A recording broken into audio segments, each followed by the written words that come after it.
Perkenalkan, nama saya Engki Jesua dengan NIM 2003020200, kelas C semester 1, jurusan Administrasi Bisnis, Fakultas Ilmu Sosial dan Ilmu Politik, Universitas Nasional Kupang.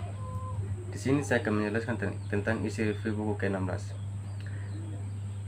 mata kuliah pengantar sosiologi. Isi buku ke-16 adalah Sosiologi, Wacana, dan Filsafat Publik. Sosiologi adalah studi ilmiah tentang struktur sosial dan berhubungan serta perilaku manusia, mengacu pada proses pengembangan teori yang diuji dan kemudian ditolak, dimodifikasi atau dipertahankan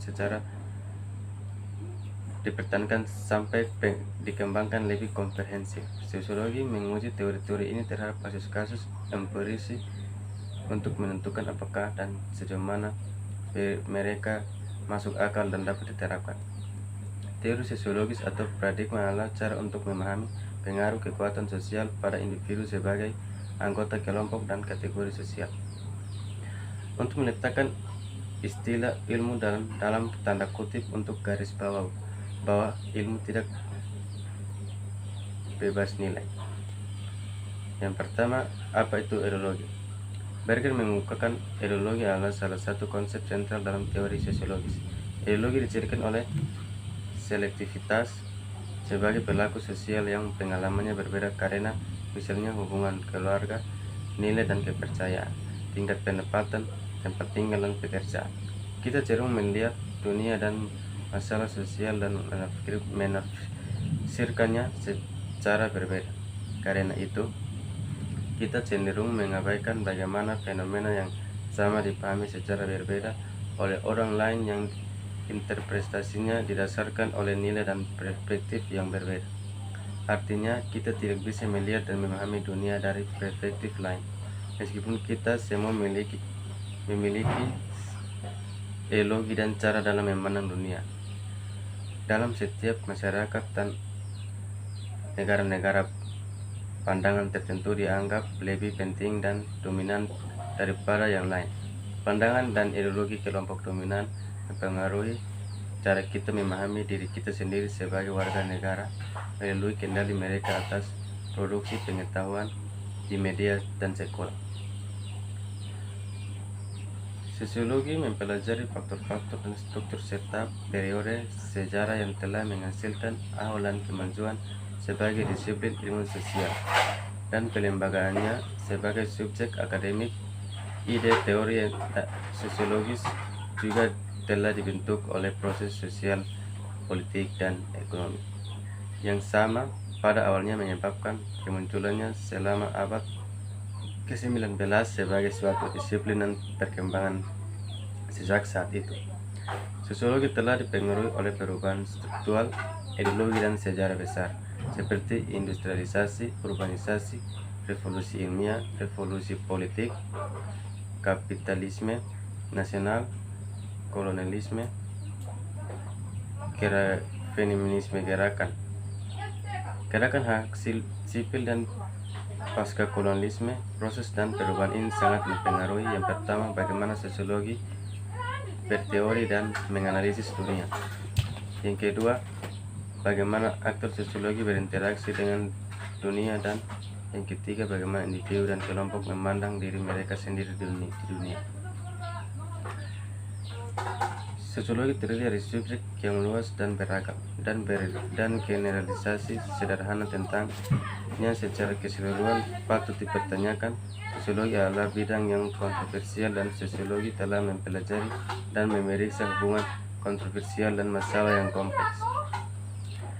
Ada banyak ketidaksepakatan di antara sosiologi dari tradisi teoritis yang berbeda tentang misalnya bagaimana masyarakat diatur dan bagaimana masyarakat mempengaruhi kehidupan individu. Beberapa sosiolog telah mengadopsi lensa ilmiah untuk menjelaskan kekuatan fundamental yang telah membentuk masyarakat manusia di masa lalu, sekarang, dan masa yang lain. Telah melihat periode waktu tertentu dan bertujuan untuk menafsirkan peristiwa sosial. Mereka semua bagaimanapun telah mengembangkan kerangka kerja analitis untuk memahami dunia dan interaksi manusia serta perilaku. Ilmu sosiologis tidak tetap, mereka berubah dan berperspektif teoritis selalu direvisi berdasarkan data dan ide baru.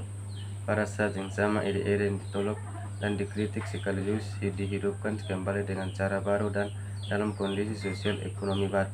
Ini disebut pergeseran paradigma. Yang kedua, transnasionalisme.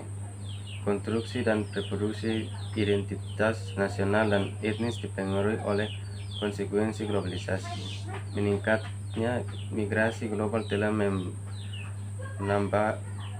menambah keragaman budaya, ketidaksetaraan ekonomi dan kekuasaan perbedaan secara nasional dan lokal.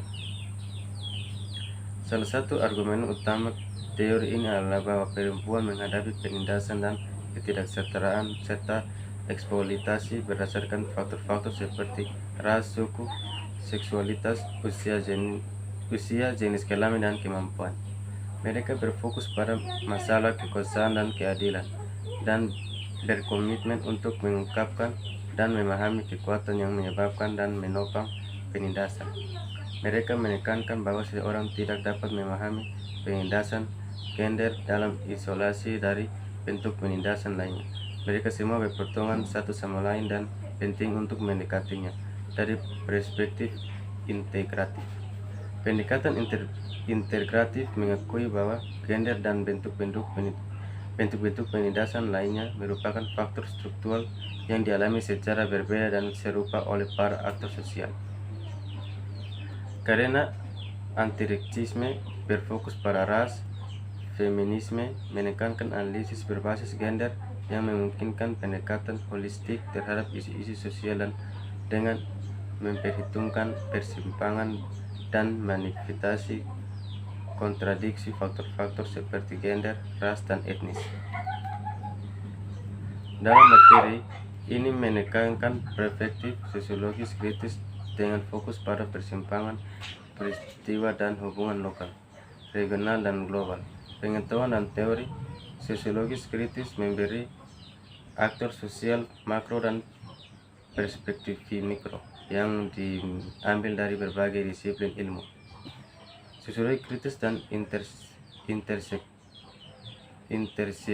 interseksional memungkinkan para aktor sosial untuk memiliki pemahaman yang holistik dan komprehensif tentang bagaimana struktur dan hubungan ekonomi, sosial, sejarah, dan budaya mempengaruhi mereka dan orang lain sebagai anggota dari kategori sosial yang berbeda, baik yang serupa maupun yang berbeda, karena perpotongan antara faktor-faktor seperti ras, kelas sosial, jenis kelamin, seksualitas, ideologi politik, etnis, kemampuan, dan usia. Sosiologi kritis memperdayakan individu untuk memahami bagaimana hubungan global memengaruhi mereka atau makan, dan bagaimana tindakan dan praktik sehari-hari mereka memproduksi atau membawa perubahan di lokasi langsung mereka dan bagian lain di dunia. Buku ini berfokus pada bagaimana ketidaksetaraan terbentuk, berkembang, dan mempengaruhi berbagai kelompok individu di berbagai belahan dunia. Sosiolog kritis memeriksa dan menganalisis sejumlah bentuk penindasan yang saling terkait dan interseksional, seperti mengacu pada perangkat keyakinan dan praktik yang digunakan untuk mengklasifikasikan individu dan kelompok berdasarkan orientasi seksual yang mereka rasakan.